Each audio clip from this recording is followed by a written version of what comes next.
라스트빅데이를 함께 하시죠. 오늘 시장 안에서 주목받았던 종목들 체크해보고요. 주가 매수 여부 확인하겠습니다. 네, 오늘은 이지은 이지스탁 대표, 이청원 IM증권 PB와 함께하겠습니다. 어서 오십시오. 안녕하세요. 자, 두 분과 함께 종목 이야기 나눠보도록 하겠습니다. 오늘의 첫 번째 종목은 방산주 안에서 좀 살펴보고 싶은데요. 파이버 프로 최근 신고가 경신을 했죠. 지정학적 리스크 지속적으로 부각이 되고 있습니다. 미국 대선 국면 누가 되는지 알 수 없다. 점점 미궁 속으로 접어들고 있는데요. 이와 관련해서 좀 어떻게 보고 계시는지도 궁금해지거든요. 두 분의 의견 바로 들어보겠습니다. 두 분 모두 종가 매수 의견 주셨습니다. 자, 이청원 PB님 의견부터 좀 들어볼게요. 개인적으로 저만 좀 알고 있었으면 하는 그런 종목이었는데 오. 주가가 어느 순간 이렇게 많이 올라가 있더라고요. 왜 그러냐면 이 방산이라고 하는 섹터가 현재는 하나 에어로스페이스라든지 현대로템, LIG 넥스원 말 그대로 대장 성격을 갖는 그런 기업들은 뚜렷하게 있으나 아직 우리나라 같은 경우에는 자체적으로 부품 조달률이 10% 정도밖에 안 되는 상황에서 이걸 활성화시키기 위해서 스펙 상장을 하는 기업입니다. 그러다 보니 기대감이 큰 거죠. 그러면 그런 상황에서 지난해까지 실적은 역시나 잘 나왔고 올해는 지금 더 좋습니다. 다만 그 가운데 주가가 그렇게 오르지 않다가 10월 들어서 한번 급등이 나왔고 이후로 눌림이 발생을 하고 있다 하더라도 이런 눌림은 철저하게 우리가 매수의 관점으로 접근할 필요가 있지 않을까 그리 보여지는데요. 네. 데이터 센터가 지금 확산이 됩니다. 방산이라고 하는 섹터에 있는 기업이지만 본질적으로 방산보다는 데이터 센터 안에 들어가는 광섬유 케이블, 사실상 일반적인 구리 케이블보다 전송 속도가 월등히 빠르기 때문에 자연스럽게 데이터 센터가 확산되는 가운데 동사의 공급 물량은 늘어날 수밖에 없을 것이다라고 보여지고요. 올해 6월 정도 기준으로 전 세계에 현재 8,000개 정도의 데이터 센터가 있습니다. 그중에 절반이 거의 미국이지만 앞으로 이것은 AI 시장이 확대됨에 따라 자연스럽게 늘어날 수밖에 없을 것이고 동사에게는 큰 기회가 될 겁니다. 방산 쪽으로 한번 살펴보게 되면 결국에는 천궁2를 기반으로 하고 있는 이 시스템 자체의 탑재가 이제 되고요. 하나 에어로스페이스와 최근에 179억 원 수준의 공급 계약을 체결했습니다. 저는 이게 모두 시작이 아닐까라는 생각을 하고 있는 상황이다라고 하는 점에서 동사 거기에 우리나라에 하나가 더 있습니다. 코즈 테크놀로지라고 하는 기업까지 이런 기업들 특히 방산업 섹터에 있는 밸류 체인을 형성하고 있는 기업은 귀합니다. 귀하기 때문에 우리가 부정적으로 볼 필요는 없지 않나라고 보여지고 실적은 올해 아마 사상 최대치가 나올 것으로 전망이 됩니다. 주가는 지난해 수준도 그렇게 크게 오른 것도 아니다라고 하는 점에서 매우 매력은 있다는 거. 그래서 파이버 프로 같은 경우에는 보유하고 계신 분들은 주가가 조금 흔들린다고 하더라도 마음까지 흔들리지는 말고요. 개인적으로 1년이든 2년이든 좀 끌고 가보자 그런 이야기 전해드리도록 하겠습니다. 이 더 긴 말이 필요할까요? 나만 알고 싶은 종목이었다라고 이 종목에 대해서 한 줄 평 제시를 해주셨습니다. 이지은 대표님께는 대선 관련해서 함께 질문을 드리고 싶어요. 사실 방산 쪽은 대표적으로 트럼프 트레이드 쪽 이 수혜 종목으로 얘기되고 있는데요. 지금 미국 대선 국면 보니까 해리스 지지율이 만만치가 않다라는 이야기들 나오고 있어요. 이와 관련해서 오늘 또 장 초반에 해리스 관련주들이 시장 안에서 튀어오르기도 했는데 그렇다면 만약에 해리스가 당선이 된다면 방산주에 대해서는 어떤 시각으로 좀 대응을 해야 될까요? 상관없을까요? 저는 굳이 상관은 많이 없을 거라고 보고 있는데 지금 네. 미국 내에서도 계속해서 방위비에 대한 지출은 이어지고 있는 상황이라서 이 기조가 만약에 대선이 갑자기 해리스가 혹시라도 된다라고 하더라도 이런 부분에 대한 기조를 꺾지는 않을 것 같습니다. 그래서 결국 지금 지정학적 리스크가 굉장히 불거지는 상황이기 때문에 미국뿐만 아니라 각 나라가 계속 방위비를 더욱더 이제 좀 올릴 수밖에 없는 국방비 계속해서 올리는 상황인데 여기서 미국만 후행적인 움직임을 보인다? 저는 그러지는 않을 거라고 생각을 하고 있고요. 또 미국의 대선에 대한 부분들 계속해서 지금 뭐 어느 날은 해리스, 어느 날은 네. 트럼프 이러면서 약간은 정말 하루 아침에 주가가 변동성이 너무나도 크게 수반되다 보니까 그 부분에 있어서 굉장히 좀 어지러우실 수 있을 것 같은데 상대적으로 방사는 그 안에서는 좀 자유로운 섹터가 아닐까라고 저는 생각을 하고 있고 그리고 그 중에서 파이버 프로 같은 경우에는 지금 최근 양자암호 관련돼서도 이슈가 굉장히 많았습니다. 근데 이 기업의 양자암호 관련 사업 매출 비율이 지금 3배 정도가 또 폭증을 했다라는 소식이 있어서 최근 트렌드에 맞는 양자암호 그리고 방산 관련된 모멘텀 2개 다 가지고 있고요. 또 고객사를 하나 에어로스페이스를 품고 있다라는 부분도 굉장히 좀 포인트인데 결국 하나 에어로스페이스는 우리나라 방산 기업들 너무 훌륭한 기업들 많지만 실적 항상 잘 나오고요. 그리고 네. 정말 대표적인 기업이라고 할 수가 있는데 지금 국내에서 유일하게 광섬유, 광산, 센서 생산 기업이기 때문에 이와 관련돼서 앞으로 기대할 수 있는 부분 또 국내 유일이잖아요. 그래서 독점적인 위치에 있다는 것을 봤을 때는 추가적인 상승에 대한 매력도 충분하지 않을까라는 의견 드리고 싶습니다. 네, 자 파이버 프로 두 분의 의견은 한마디로 귀한 종목이다. 네, 좀 눈여겨봐야 한다 이렇게 정리를 할 수 있을 네. 것 같고요. 자, 두 분 다 종가 매수 의견을 들려주셨고 이제 다음 종목은 로봇주를 한번 보겠습니다.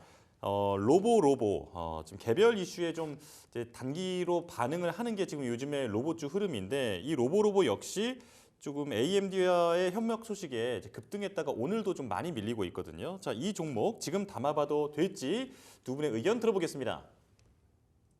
두 분 다 바로 네, X를 들어주시네요. 이지은 대표님부터 먼저 들어볼게요. 네. 네, 일단 AMD랑 좀 좋은 이슈가 있었어요. 다음 달 이제 6일부터 이틀 동안 싱가포르에서 열리는 에듀티크 아시아 2024 전시회에서 공동 부스를 운영을 한다. 그러니까 교육과 뭐 AI에 접목된 부분이고 앞으로의 기대할 수 있는 모멘텀에 대해서는 충분히 있다라고는 볼 수 있지만 지금 시장에서 로봇에 대해서 과연 시선이 어떤가를 봤을 때 실적에 대한 부분들 계속 좀 꼬리표처럼 따라다니고 있고요. 그리고 금리 인하 수혜주로 대표적으로 꼽히는 섹터기도 했지만 그 후광을 그렇게 얻지도 못했고 지금 금리 인하가 아닌 금리 인상, 트럼프가 되면 인상될 수도 있다라는 이야기가 나오고 있어서 뭐 확정적인 부분은 아니지만 결국에는 이런 부분들이 투자자들의 심리를 좀 악화시킬 수 있지 않을까라고 보고 있고요. 실적이라는 키워드 그리고 금리 인상 인하, 지금 어떻게 될지 모르는 이 불확실성이 있는 구간에서 과연 로봇주들이 이 개별 모멘텀으로 그렇게까지 매력적으로 볼 수 있을까라고 봤을 때 오늘 주가 흐름에서 볼 수 있듯이 아직까지는 아니구나라고 저는 생각이 들어서 굳이 이 로봇주 의 개별 모멘텀으로 이 종목을 매수하는 리스크적인 부분들을 생각했을 때는 향후에 다시 한번 도전을 해보는 게 더 좋지 않을까라는 의견을 드리고 싶습니다. 네, 지금 로봇주 자체 투심이 좋지 않기 때문에 개별 이슈가 좋다 하더라도 좀 뛰어드는 것에 대해서는 고민해 볼 만한 지점이다라고 네. 말씀을 해주셨고요. 자, 이청원 PB님 의견은 어떻습니까? 저 또한 X 의견인데요. 큰 틀에서 보면 로봇이라고 하는 것은 결국에는 세 개의 산업으로 이렇게 섹터가 분류가 돼요. 대표적인 게 전통적인 산업용 로봇이고요. 또 하나는 협동 로봇, 마지막이 서비스용 로봇인데 이 서비스용 로봇이라고 하는 것도 크게 또 여섯 가지로 나뉘어집니다. 그중에 동사 같은 경우에는 교육용 로봇이라고 하는 부분인데 이거는 이 앞에 이야기한 6가지에도 해당이 안 돼요. 그게 의미하는 건 시장 규모가 작다는 거예요. 그러다 보니 시가총액 자체도 지금 얼마 안 되는 상황이고요. 이 에듀테크를 기반으로 하고 있는 라인업 자체가 현재 동사가 4개를 다 가지고 있는데 제가 오늘 홈페이지에 가서 이것저것 살펴봤을 때 사실상 아이를 키우는 입장에서 네. 그렇게 매력적인 건 없었습니다. 사실 요즘에는 이 교육이라고 하는 건 거의 다 태블릿으로 많이 하니까 굳이 로봇까지 이렇게 안 가는 거죠. 그러다 보니 실적은 역시나 크게 볼 만한 거는 지금은 없습니다. 비록 AMD와 협업이 있다 하더라도 이 이야기가 올해 3월부터 나왔던 이야기인데 주가는 지금 와서 반응하기에는 너무나 늦었다는 거죠. 그 모든 것을 감안한다면 주가가 지난 5월 이후로 밀리는 것은 그게 이상한 것은 아니지 않을까라고 보여지고요. 로봇은 지금 두산 로보틱스 딱 하나 보고 있으면 됩니다.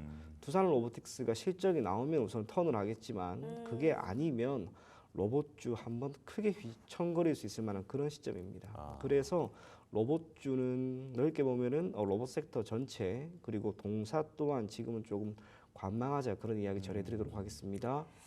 네, 로봇주 전반적인 투심이 위축되고 있습니다. 대장주의 실적이 턴하지 않는 이상 로봇주에 대한 투심 악화 지속적으로 좀 이어질 수 있다라는 측면에서 말씀 주셨으니까요. 참고해 보시기 바라겠습니다. 자, 그러면 화장품주 전략은 어떻게 가져가야 될까요? 고민이 굉장히 큽니다. 아모레퍼시픽 실적 나왔는데 굉장히 잘 나와줬습니다. 중국 전인대도 앞두고 있고요. 경기 부양책 여기에 연말 소비 시즌까지 굉장히 재료들이 많은데요.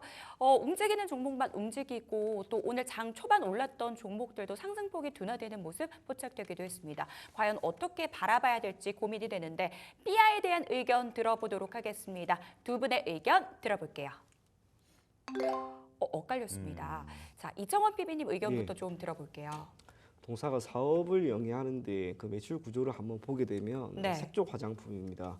우리나라 같은 경우에는 아무래도 스킨로션을 기반으로 하고 있는 기초 화장품에 대한 비중이 전체적으로 50%가 넘어가고요. 그 다음에 색조 화장품이 25% 정도인데 기초 화장품에 비해 색조 화장품은 판매 단가가 일정 부분 높다 하더라도 마진율이 낮은 경향이 있습니다. 대표적으로 동사 같은 경우 영업이익률이 지금 9%밖에 안 돼요. 반면 연초부터 흐름이 좋았던 실리콘트 같은 경우에는 20%가 넘어가고요.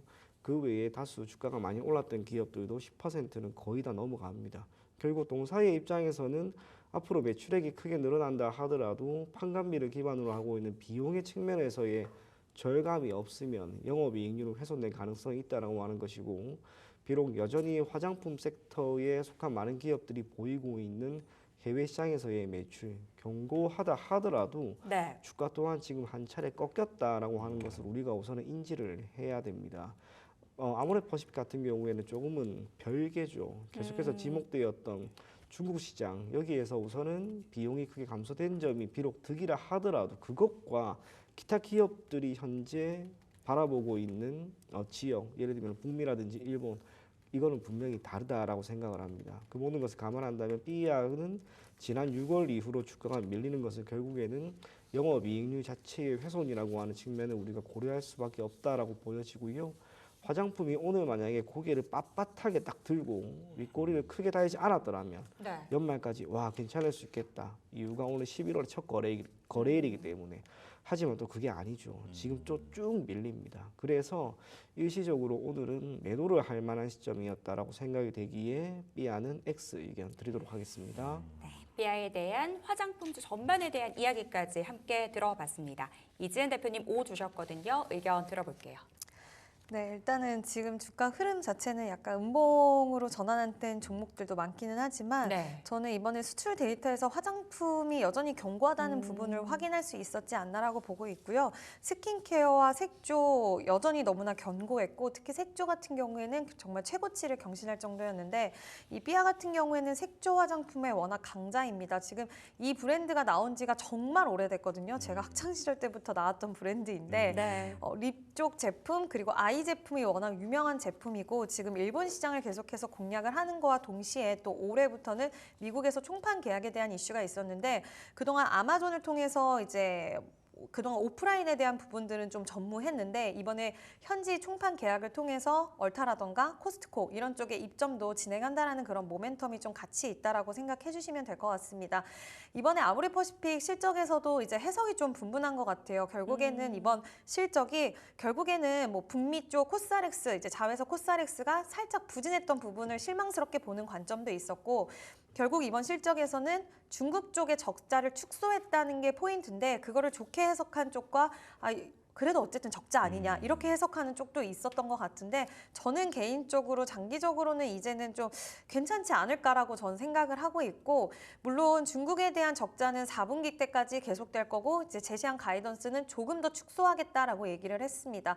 코스알엑스가 다시 한번 좀 이제 레벨업이 돼야 되는 부분 약간은 좀 약해진 모멘텀이 있기는 하지만 라네즈와 이니스프리도 올라오면서 북미 쪽에서 괜찮았거든요. 그래서 저는 화장품 관련돼서는 여전히 북미 쪽에 좀 집중하고 있는 그 기업들 지켜보시면 좋지 않을까 생각을 해서 삐아는 좀 더 지켜보자라는 의미로 O 의견을 드렸습니다. 네, 자 삐아에 대한 의견 두 분의 종가 매수 의견이 엇갈렸다는 점 체크해 보시고요. 자 바로 다음 종목 보겠습니다.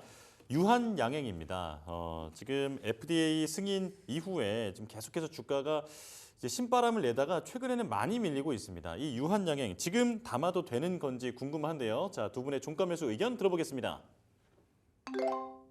자, 두 분 분 다 모두 종가 매수 종가 의견 매수. 들려주셨어요. 네. 자, 이창원 PB님 의견부터 들어볼게요.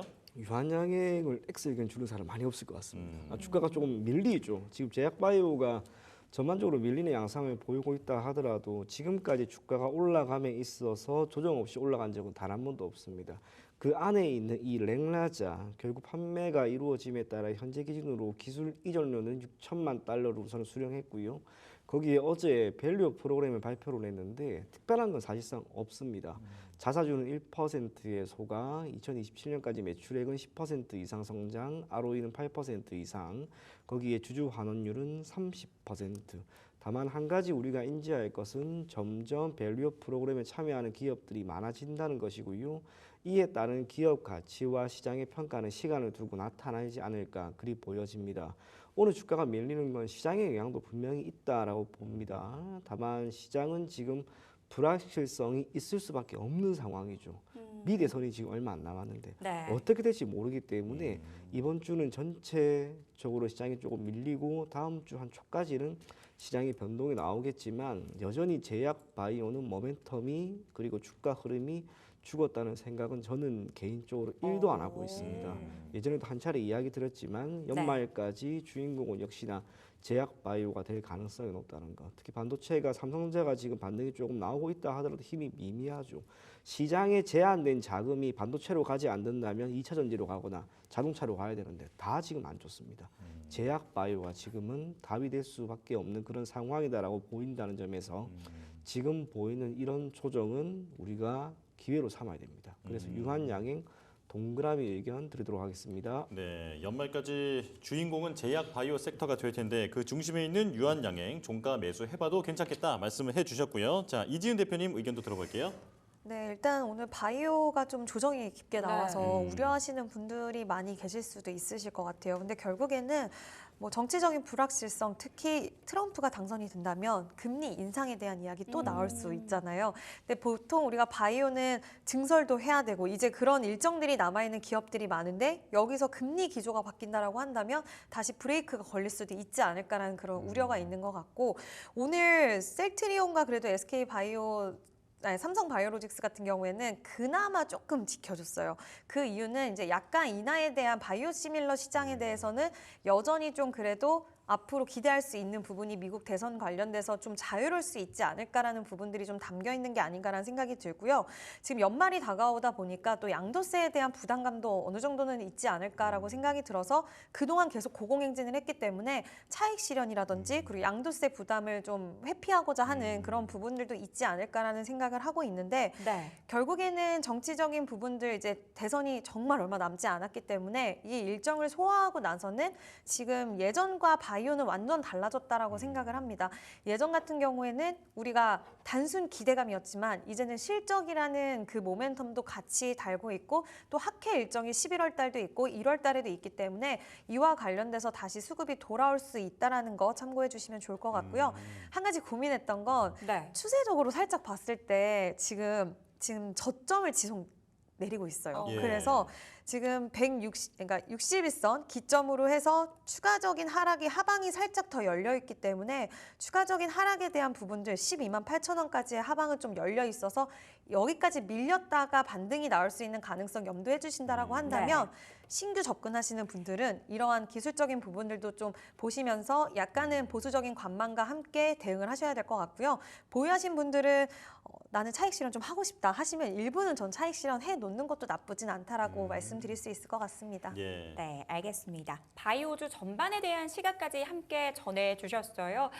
지금 바이오주가 밀리는 건 시장 탓, 대선 불확실성이 어느 정도 해소된다면 실적 모멘텀, 학계 모멘텀까지 더해지면서 제자리를 찾을 것이다. 다시 한번 수급 유입 기대해 볼 수 있다라는 측면에서 바이오주 전략들 점검을 해주셨습니다. 자, 그러면 반도체 쪽으로 이번엔 넘어가 볼게요. 빅테크 실적을 두고 이것도 해석이 좀 분분합니다. 숫자 자체는 나쁘지가 않았는데 가이던스에 대한 실망감들, 이야기들 나오고 있는 상황이거든요. 간밤 뉴욕 증시 안에서 또 반도체주가 굉장히 크게 밀렸습니다. 주셨습니다. 일단 에이직랜드 이 종목에 대한 이야기를 나눠보도록 할 텐데요. 삼성전자 컨콜 이후에 기대감 모아지면서 주가 급등 나왔습니다. 하지만 오늘 시장 안에서는 하락세 보이고 있는데요. 오늘이 기회일까요? 자, 이야기 나눠보도록 하겠습니다. 바로 들어볼게요. 이번에는 좀 엇갈렸거든요. 자, 이번에는 이지은 대표님 의견부터 좀 들어볼게요. 네, 고민을 많이 하긴 했는데 지금 반도체 관련된 종목들 흐름이 그렇게 좋지는 않습니다. 근데 그 안에서 저는 이번에 삼성전자 컨퍼런스 콜에서 어제 보면은 AI 시장에서의 TSMC의 그런 공공연한 자리를 다시 한번 확인하는 계기가 되지 않았나라고 생각이 드는데 지금 엔비디아 입장에서도 지금 당연히 삼성전자까지도 좀 필요한 상황이에요. 지금 SK 하이닉스, 마이크론이 어느 정도 물량을 좀 하고는 있긴 하지만 그 엔비디아 입장에서는 삼성전자까지도 합류해야지 지금 계속해서 수요가 미쳤다라는 이야기를 하고 있는데 그 부분을 커버할 수 있는 입장에서 엔비디아가 삼성전자의 설계까지도 도와주고 있다라는 상황 이야기 나오는 가운데 파운드리 쪽을 지금 TSMC화 할 수도 있다라는 쪽의 얘기가 나왔는데 그와 관련돼서 시장에서 반도체 관련주들이 좀 흔들리는 모습들을 보여줬지만 소부장 기업들은 좀 단단한 흐름을 보여줬고 또 디자인하우스 쪽은 괜찮았는데 그 이유를 여기서 좀 찾을 수 있지 않을까라고 보고 있고요. TSMC와 협력 관계를 갖고 있는 디자인하우스 기업들 에이징랜드, AD테크놀로지는 어제 시세 흐름이 굉장히 좋았습니다.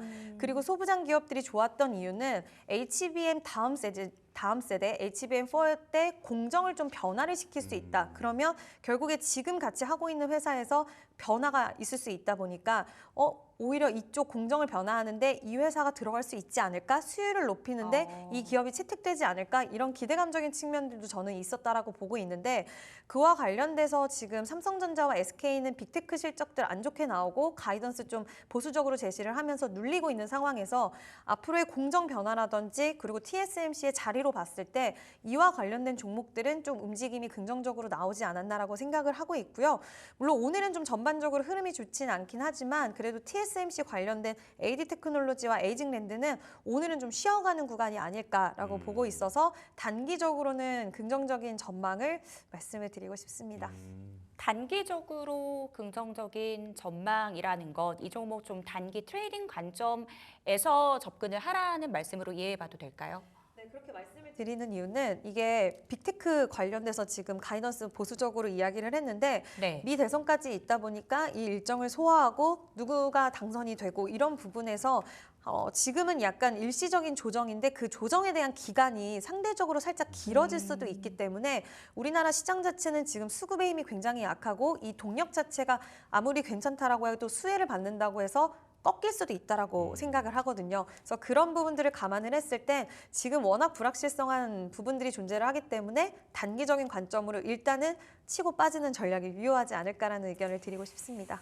대선 결과에 따른 불확실성 단기 트레이딩 관점에서 대응해보자라는 전략 세워주셨습니다. 이청원 PB님 X 주셨는데요. 이유 궁금하거든요. 디자인 하우스라고 하는 게 결국에는 사업 자체는 커질 수밖에 없을 거예요. 네. 우리가 사용하는 칩의 종류는 더 다양해질 거니까. 하지만 결국에는 파운드리라고 하는 이 업체에 비하면 우리가 알고 있는 디자인 하우스와 관련된 모든 기업들은 조금은 협상에 있어서 열의를 가질 수밖에 없습니다. 자연스럽게 계속해서 동일한 재화를 파운드리 기업들에게 제공을 한다 하더라도 시간이 지나면 지날수록 마진율이 희석될 가능성이 높죠. 지금 에이징랜드가 약간 그런 느낌을 저는 받았습니다.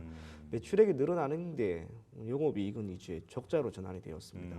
판관비가 1차적으로 많이 늘었다는 것이고요. 이 안에는 직원의 수가 크게 늘어난 것도 아니라는 점에서 아쉬운 면이 있습니다. 그래서 에이징랜드는 X 의견 드리도록 하겠습니다. 네, 알겠습니다. 에이직랜드에 대한 두 분의 의견까지 들어봤습니다.